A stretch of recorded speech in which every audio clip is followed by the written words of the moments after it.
iyo yagiye gusubira mwaya masomo zamura bushobozi bituma umwana agira ubumenyi. Abanyeshuri biga mu mwaka wa mbere kugera mu mwaka wa gatatu w'amashuri abanza batsinzwe amasomo asoza umwaka wa 2023-2024 nibo kugeza ubu barebwa na gahunda ya nzamura bushobozi.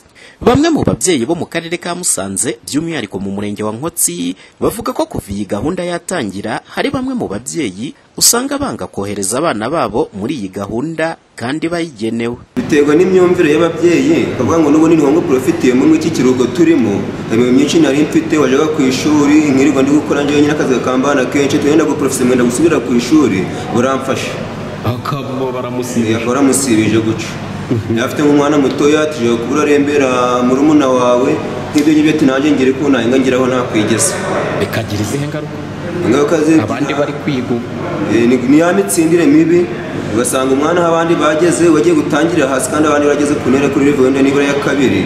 Ubundi kumira umwana ugatuma ataja ku ishuri ntabwo ari byiza. Wewe ubuzi ngo ni byiza kubera abari kugufasha imirimo yawe ariko nawe uri kumwicira ejo hazaza he gute kuko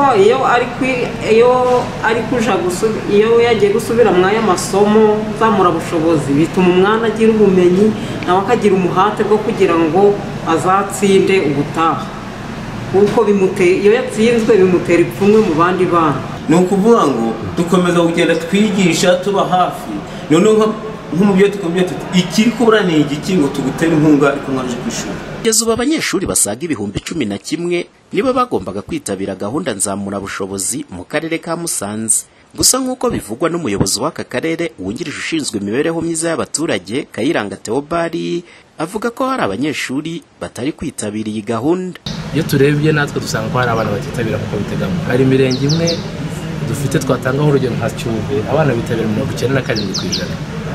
Ukajya mu wundi murenge ugasanga abana bitabira 67%. Ariko ibyo byose harimo ababifitemo ubushobozi bakwiye kwegera ababyeyi kugira ngo rero turagera kwibutsa ababyeyi ko abana bakwiye kwitabira amasomo kuko umwana we yaratsinzwe afite amanota atari meza akwiye kumufasha kwiga. Ku ruhande rw'abayobozi b'ibigo by'amashuri bavuga ko batangiye gusura urugo ku rundi rurimo abana barebwa n'iyi gahunda kugira ngo harebwe impamvu batitabira.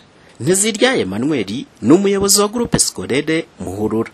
Ndetse ahubwo twe mu murenge wacu wa Nkotsi dufite gahunda ya house to house urugo ku rundi kugenda tureba uyu mwana ikibazo afite ni ikihe nutaje ikibazo ni ikihe none tugafatanya kugira ngo tugisubize kuko ikibazo gishobora guturuka ku rugo iwabo ku mwana se cyangwa natwe kuri community cyangwa no kuba harimo batamwakeye neza ngo bashireho approach nziza yo kumwinjiza mu gikorwa. Biteganyijwe ko iyi gahunda nzamura bushobozi izarangira tariki 30 z'uku kwezi.